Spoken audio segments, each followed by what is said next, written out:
Well, hello there. Happy Tuesday. This is my review for The Real Housewives of Potomac, Season 9, Episode 9. Just get my water straight, y'all. Just give me a second. Like, I be letting that countdown just go by and not do anything. So, how are y'all doing? I know it's probably just like a few of y'all. It's fine. I normally like to do my reviews at night, but last night I had to work, and then when I got home, I was just like, okay, let me just take my notes for Potomac. I watched it like a second time. It was a decent episode, y'all. Did y'all like it? Oh, hey, Andrea. You're here early today. Thank you. This is my mod to make sure, y'all, keep it cute in the comments, as well as just, give a ninja a like or two, or even subscribe, God forbid. So yeah, let's get into this episode. It wasn't that much of a meaty episode. We left off on a whack cliffhanger of Mia saying, the fathers of her children, and we knew it was a fake out. I thought production did too. I thought Mia knew what she was doing when she said that. Like, she wanted that type of response, but we already know that Mia has 3 kids, 2 by Gordon, allegedly, and then 1 from a previous marriage. And that's what she meant. But I'm just like, why would you bring that up if they're talking about Ink and Gordon being in the social media post together? And when she said father, she wasn't even referring to Ink, but she knew the connotation. But anyway, in any case, she's in the hot seat led by Gizelle, for the social media posts. And Jacqueline tries to help Mia out, but basically just says that Gordon is putting up a facade that he gets along with Ink. Yes, Mia irritates me too. It's really hard to get through her scenes. Now, before, any contrarians in the chat say, oh, but Chris, you met her at Bravo Fan Fest. It's different. It's different. Like, what I'm seeing on the show is like, different from real life. I'm not about to cuss Mia out in real life. All I said was, I was going to call her Mia B. Lion, but I just said this season is much better than the last one. Y'all are doing a great job. And they are. I'm just saying, but she does irritate me, and I do think that maybe her time has come and gone. I think she needs to go to Love and Hip Hop DC. Maybe she can lead the charge on that. So we cut to Mia's confessional, and she's upset, particularly at Gizelle, which I don't get. Like, you're the one that's putting out the contradictions, like, just willingly. And that's why people can't really trust what you say, because it's always something different the next day. But later at the party, Wendy is saying she's getting a citation. Now, forgive me, I wasn't familiar what that meant, because I thought citations were bad things. But she's getting something from the governor, a proclamation, a word of honor, something. I don't care that much. But while that's going on, we see that both Ashley and Stacey have mediations in the same week with their ex-husbands. They're talking about that. But speaking of, Ashley brings it to the attention of Gizelle and Karen, just to give Stacey some advice. And, I thought the conversation between them, it was surprisingly constructive and not messy. I thought, she was, they were going to maybe make fun of her and stuff like that, but they were actually trying to give her advice to help her. Mia lies so much. When was she married to her oldest son's dad? That's what I want to know. I want to know the timeline of things. Was she still stripping at the time? Because she had to be. I just feel like we don't know.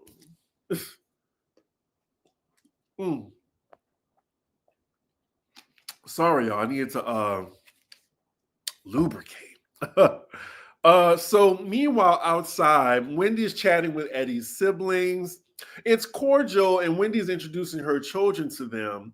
Now, this is cool and all, but I'm still wondering, why were they fighting in the first place? Like, why did they cut Eddie out of their lives to the point where his own parents have not met his kids? Like, I feel like we still haven't gotten to that, and I don't think we will. And I was disappointed because, like, I wanted there to be a payoff. Like, oh, I'm inviting my in-laws to this who I haven't seen in years, who, I couldn't even get the parents to come. And it's just like, immediately they're like, oh, thanks for coming. We're all cordial now. Everything's under the rug. But how did we get here? How did we get here? So, yeah, I was just frustrated by that. I think it's cultural, like they're not from the same tribe. Well, I need to hear that from the family or something, So then the party's over pretty much after that. And next scene, we're with Gizelle and her daughter out together.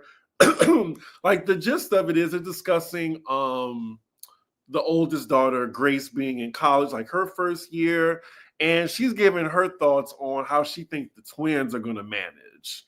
The topic then moves to Gizelle talking about her recently passed father and just how her daughters helped her get through it. That was pretty much the scene. Next up, we're with Ashley and her badass children, and it is the day of her mediation with Michael. And she is really just stressing the fuck out. Like, she's at the wheel, just trying to like give herself, what do you call it when you in the mirror? You're giving yourself, help me out. I can't think of it right now. Oh my God, I'm getting old. I'm waiting for somebody to remind me in the chat. Y'all got 70 of y'all in here. Affirmations. Affirmations, yes. I was like, it's on the tip of my tongue. It's like she was giving herself affirmations that she was on her way to the courthouse. Thank you. A pep talk as well. See, this is why I have it live. Because normally if I was like editing, I would have to stop and be like, what's the word I'm thinking of? But yeah, live show. It's me in real time. But after that scene, we're with Keiarna. Remember her? K, Special K. And y'all, this was so boring. I felt so bad. Like, she's at her man's practice yet again, talking to him. It was a very much fast forward moment. Like, the only thing that was worth mentioning was the lawsuit that she has with Deborah. It's still ongoing. Sesame Street, if y'all don't remember. And that's pretty much it. Like, she's not giving me that much to work with. Isn't she just like the biggest disappointment this season? Like, I remember, Pepperidge Farm remembers, y'all were all, and maybe even myself, we were all saying, give Kay a flute. Give Keiarna a flute. She deserves it. And I'm just like, she ain't doing nothing. Like, I just hate when I'm disappointed. Remember, I compare her disappointment to when, remember, we wanted Garcelle's friend on Beverly Hills, Will Smith's ex-wife. What was her name? Sheree. Another Sheree that disappointed us. Didn't bring anything as a friend of. Anywho, next scene is a few of the ladies. They're gathering for lunch. Can I just say, where is Wendy going in this scene? I don't want to be a hater, but if she always was given this, then I wouldn't say anything. But it's given Chloe Bailey as far as it's just being contrived. Excuse me, But I like Wendy. I'm just saying, like, it just seemed like she's just doing it for the cameras now. So it looks like, this is a meetup for Stacey and Ashley to talk about, amongst the other women, their respective mediations. Basically, it's the main group. Everyone is there except Kay and Mia. So then Stacey's mediation, she says it was an eye-opening experience for her. There were things financially that she did not know about, even things in her name. And she says her husband handled pretty much all of that. And she hasn't paid a bill in 15 years. I hear that. It must be nice. Wendy chimes in, and I thought it was nice of her to mention to Stacey so she wouldn't feel bad. Like, well, to be honest, I don't even know how to pay my mortgage. I don't know who it goes to. I don't know who my electric company is. I don't pay the bills on that. So yeah, maybe like just hearing y'all, like maybe I need to look into that. So yeah, like I just really appreciated this roundtable of conversation. Like it wasn't messy. It was just having real conversations. And the other ladies weren't even being messy or trying to be funny. Like they were trying to help her out. So I actually like this scene a lot. So Ashley talks about her mediation, and they did not reach an agreement. She says that there's a post confidentiality clause that Michael wants her to sign, but she's not cool with that. Concerning Michael's weird ass and not wanting her to talk about things, I'm not surprised. She says now either she can file a complaint, but all of her business will be in the street, or she can do it through the lawyers and communicate through their attorneys and try to reach a deal. We cut to Karen's confessional, and she brings up a really good point. Like, oh, like he wants her silence. Well, he better buy it in the form of alimony. And I'm just like, that's not a bad deal. Like, you want me to shut up? Like, pay me to shut up. I'll take $10,000 a month. Thank you. Thank you until I get married again. That's what I would do. But we shall see. Like, Ashley, she's been trying to get divorced for like 3 seasons now, it feels like. Let me see what y'all talking about. Let's see. Oh wow, y'all were talking a lot while I was talking. Hello from South Africa. Chris, it is currently 6:30 p.m. I am so glad I caught the live. I'm glad too. Greetings. Let's see. Mia and her boyfriend and husband and girlfriend can leave us alone. I see what you did there. Very true. I would be okay if Mia and her single black female did not return next season. Same. I'm starting to agree that they're declassifying the show. Mia lies so much. When was she married to her oldest son's dad? Yeah, that's what I want to know. And I noticed the third kid not even there. Or maybe he's not, they couldn't agree on him being on camera. It seems like Wendy is very involved in the DC Black elite circles. I wish she was a little more fun so we got to see more of it in a compelling manner. I agree. Let's see. Yes, Ashley's kids are badass. Wendy wants no parts of Nneka and Vivian because they know the truth. Notice she doesn't engage with Vivian either. I never noticed that. Interesting. I guess Vivian just playing her part as a friend. I noticed that. Interesting. You can't just go around pity casting because you hate the person they're replacing. Potomac and Beverly Hills learned the hard way. Oh, wow. Okay. It's the other women they can't keep up with Wendy. Okay.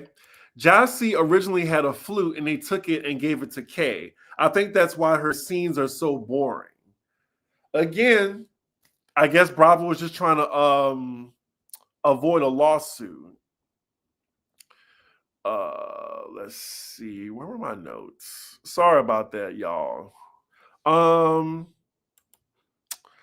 How wonderful to be in a position that you don't have to think about paying the bills. Praise God. I don't believe Wendy, but if that's true, it explains why her and Robin were close friends. No questions being asked in the households. Let's see.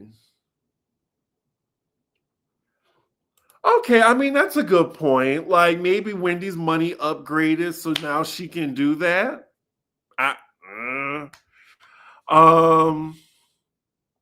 Let's see. Karen was so on point with that. Ashley now has leverage to bargain for alimony. Do you think Gizelle or will change back if Robin ever returns? I don't think Robin is coming back anytime soon, to be honest. Why aren't they talking about how Wendy's house got broken into? I didn't even know about that. Oh, before I get back into the review, there are 100 people in the room. Thank you for joining. And just hit the like button. That's all I ask. So the next scene, we're with Karen having lunch with her daughter.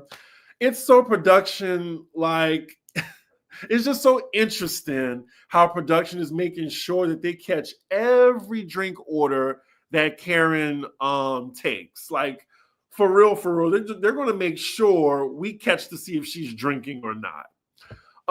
But the scene is just her and her daughter catching up.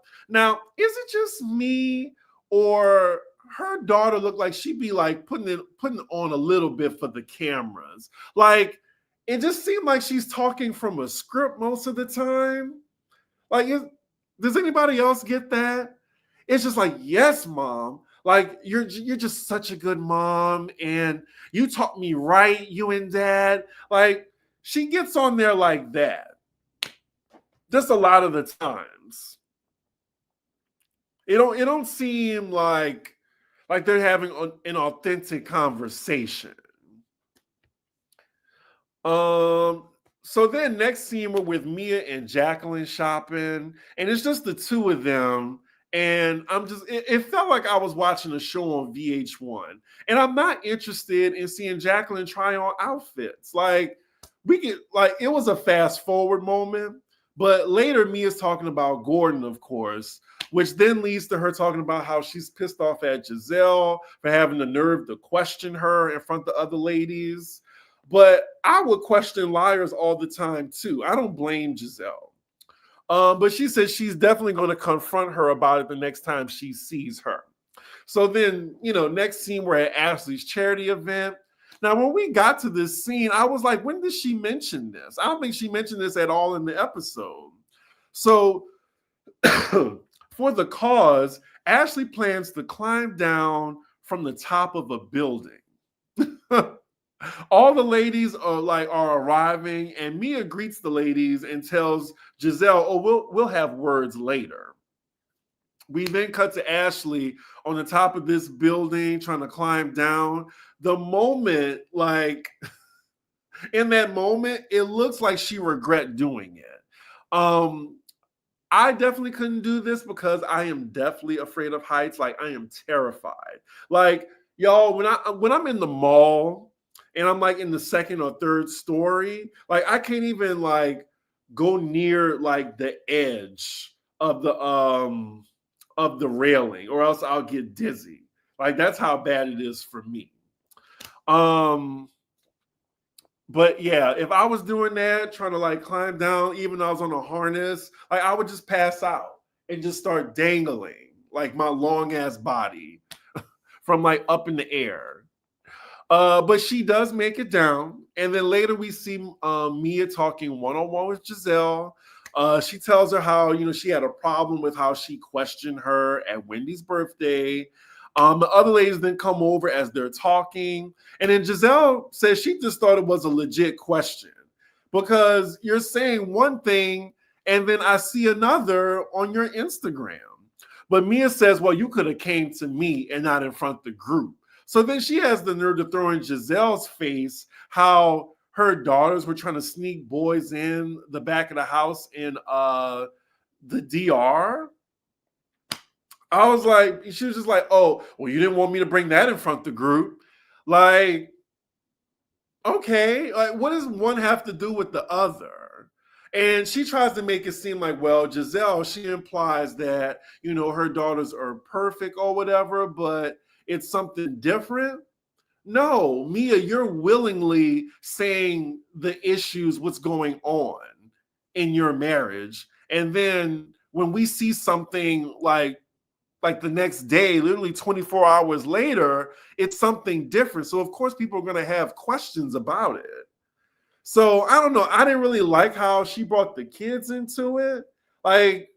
Even if it is Gizelle, y'all, and I know a lot of people are bringing up oh, well, Gizelle did this to tearjerker, like she did that.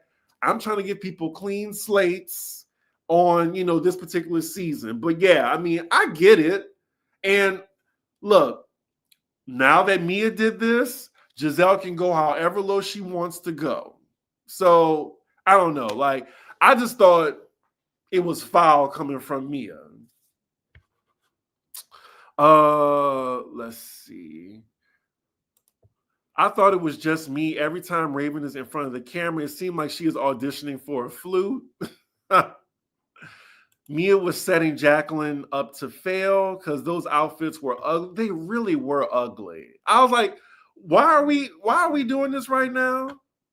This is the one time Gizelle is actually making sense with her questioning, and it's not just shade. I agree. Wendy is not a lead. She attends ticketed invites picture lines. Damn. Gizelle and Charisse attended personal space events of the elite like weddings, Martha's Vineyards, etc. There is a difference. All right, they said it, not me. Ashley is literally pulling all the stunts and tricks to stay on this show because, baby, that's Ashley other side peeking out. Ain't nobody climbing the side of a building for charity. Mia is full of ish. That was uncalled for to bring the kids into it. Have we ever seen Mia Marlowe and Brandy Glanville in the same room? I feel like it's the same messy women running around causing unintelligible chaos. I mean, they know their roles. Oh, you already put this. I guess you really wanted me to read that. I agree with you about Mia, and I hate that I'm agreeing with Gizelle. I think we all do. I really do. Let's see.